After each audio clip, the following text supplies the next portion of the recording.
ഇസ്രായേലും ഹമാസും തമ്മിലുള്ള വെടിനിർത്തൽ കരാർ തകർച്ചയുടെ വക്കിലെന്ന് റിപ്പോർട്ട്. വെടിനിർത്തൽ കരാറിന്റെ ഭാഗമായി കൈമാറിയ ബന്ദികളുടെ മൃതദേഹങ്ങളിൽ ഷിരി ബിബാസിന്റെ ഭൗതിക ശരീരമില്ലെന്ന് ഇസ്രായേൽ ആരോപിച്ചതിനെ തുടർന്നാണ് വീണ്ടും പ്രദേശത്ത് സംഘർഷത്തിന് ഉടലെടുത്തിരിക്കുന്നത്. ഇത് വെടിനിർത്തൽ കരാറിനെ എങ്ങനെ ബാധിക്കുമെന്നാണ് ലോകം ഉറ്റുനോക്കുന്നത്. പ്രധാനമന്ത്രി ബെഞ്ചമിൻ നെതന്യാഹു ഹമാസിനെതിരെ ആഞ്ഞടിക്കുമെന്നാണ് അറിയിച്ചിരിക്കുന്നത്. ഇസ്രായേൽ പ്രധാനമന്ത്രിയായ ബെഞ്ചമിൻ നെതന്യാഹു വെടിനിർത്തൽ കരാറിന്റെ ക്രൂരമായ ലംഘനമെന്നാണ് ഹമാസിന്റെ പ്രവൃത്തിയെ വിശേഷിപ്പിച്ചിരിക്കുന്നത്. ഇതിന് ഹമാസിനോട് പ്രതികാരം ചെയ്യുമെന്നും നെതന്യാഹു പറയുന്നു.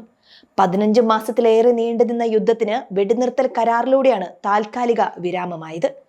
ഈ കരാറിന്റെ ഭാഗമായി 6 ബന്ദികളെ കൂടി ശനിയാഴ്ച വിട്ടയക്കാനിരിക്കെയാണ് വീണ്ടും സംഘർഷ സാധ്യത ഉടലെടുക്കുന്നത്. ഹമാസ് കഴിഞ്ഞ ദിവസം കരാറിന്റെ ഭാഗമായി 4 മൃതദേഹങ്ങൾ കൈമാറിയിരുന്നു. ഷിരി ബിബാസ്, അവരുടെ 2 കുട്ടികളായ കെഫീർ, ഏരിയൽ ബിബാസ്, 83 വയസ്സുള്ള ഓഡർ ലിപ്ഷിറ്റ് എന്നിവരുടെ മൃതദേഹങ്ങളാണ് വിട്ടു നൽകിയതെന്നാണ് ഹമാസ് അറിയിച്ചത്. 2 ആൺകുട്ടികളുടെയും ലിപ്ഷിറ്റ്സിന്റെയും മൃതദേഹങ്ങൾ തിരിച്ചറിഞ്ഞു. എന്നാൽ 4ാമത്തെ മൃതദേഹം ഷിരി ബിബാസിന്റേതോ ഗാസയിൽ തടവിലാക്കപ്പെട്ട മറ്റ് ഇസ്രയേലി ബന്ദികളുടേതോ അല്ലെന്നാണ് ഇസ്രയേൽ ഇപ്പോൾ അറിയിച്ചിരിക്കുന്നത്. ജീവനുള്ളവരും മരിച്ചവരുമായ എല്ലാ ബന്ദികളെയും തിരികെ കൊണ്ടുവരുമെന്നും ഹമാസിന്റെ നീചമായ പ്രവർത്തനത്തിന് തിരിച്ചടിക്കാനും ഇസ്രയേൽ സജ്ജമാണെന്നും നെതന്യാഹു പറയുന്നു. ഓഡർ ലിപ്ഷിറ്റിന്റെയും ഏരിയൽ, കെഫീർ, ബിബാസ് എന്നിവരുടെയും പവിത്രമായ ഓർമ്മ രാഷ്ട്രത്തിന്റെ ഹൃദയത്തിൽ എന്നെന്നും നിലനിൽക്കും. അവരുടെ രക്തത്തിന് ദൈവം പ്രതികാരം ചെയ്യട്ടെ, ഞങ്ങളും പ്രതികാരം ചെയ്യുമെന്നാണ് ഇസ്രായേൽ അറിയിച്ചിരിക്കുന്നത്. അതോടൊപ്പം 4ാമത്തെ മൃതദേഹം ഗാസയിൽ നിന്നുള്ള ഒരു സ്ത്രീയുടേതാണെന്ന് നെതന്യാഹു അറിയിക്കുകയും ചെയ്തു. മൃതദേഹത്തിന്റെ ഐഡന്റിറ്റിയെക്കുറിച്ചുള്ള ഇസ്രായേലിന്റെ പ്രഖ്യാപനത്തോട് ഹമാസ് ഇതുവരെ പ്രതികരിച്ചിട്ടില്ല. ബിബാസ് കുടുംബത്തെ ചുറ്റിപ്പറ്റിയുള്ള കഥയിലെ ഞെട്ടിപ്പിക്കുന്ന വഴിത്തിരിവായിരുന്നു മൃതദേഹത്തിന്റെ ഐഡന്റിറ്റി പുറത്തുവന്നത്. ഹമാസ് തടവിലാക്കിയ ഇസ്രായേലി ബന്ദികളുടെ ദുരന്തത്തിന്റെ ആഗോള ചിഹ്നമായി ബിബാസ് കുടുംബം മാറിയിരുന്നു. ജനുവരിയിൽ ആരംഭിച്ച വെടിനിർത്തൽ കരാറിന് പിന്നാലെ ഇസ്രായേലി ജയിലുകളിൽ തടവിലാക്കപ്പെട്ട 100 കണക്കിന് പലസ്തീൻ തടവുകാർക്ക് പകരമായി ഹമാസ് ബന്ദികളെ വിട്ടയച്ചിരുന്നു.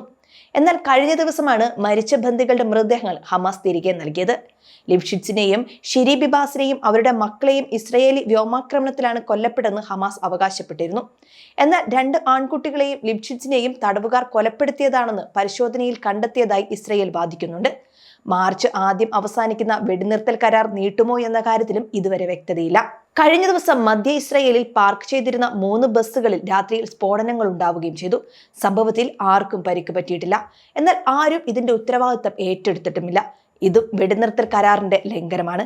ഇതിന് പിന്നാലെ വെസ്റ്റ് ബാങ്കിൽ സൈന്യത്തെ ശക്തിപ്പെടുത്തുമെന്ന് ഇസ്രായേൽ സൈന്യം പ്രതികരിച്ചിരിക്കുകയാണ്. ഇത് പ്രദേശത്ത് കൂടുതൽ സംഘർഷങ്ങൾക്ക് വഴിയൊരുക്കുന്നുണ്ട്. വെടിനിർത്തൽ പ്രാബല്യത്തിൽ വന്നതു മുതൽ ഇസ്രായേൽ അധിനിവേശ പ്രദേശത്ത് വ്യാപകമായ സൈനിക ആക്രമണം നടത്തിവരികയാണ്. ട്രംപ് ഭരണകൂടത്തിന്റെ പിന്തുണയോടെ ഹമാസിന്റെ സൈനിക ഭരണശേഷികൾ നശിപ്പിക്കാനും എല്ലാ ബന്ദികളെയും തിരികെ കൊണ്ടുവരാനും നെതന്യാഹു പ്രതിജ്ഞാബദ്ധമാണെന്ന് അറിയിച്ചിരിക്കുകയാണ്. എന്നാൽ ഏകദേശം 20 ലക്ഷം പലസ്തീനികളെ ഗാസയിൽ നിന്ന് നീക്കം ചെയ്യാനും അമേരിക്കയ്ക്ക് പുനർനിർമ്മിക്കാനുള്ള ട്രംപിന്റെ നിർദ്ദേശം വെടിനിർത്തലിനെ കൂടുതൽ സംശയാസ്പദമാക്കിയിട്ടുണ്ട്. നെതന്യാഹു ഇത് സ്വാഗതം ചെയ്തപ്പോൾ പലസ്തീനികളും അറബ് രാജ്യങ്ങളും ഇതിനെ അനുകൂലിക്കാൻ തയ്യാറായിട്ടില്ല.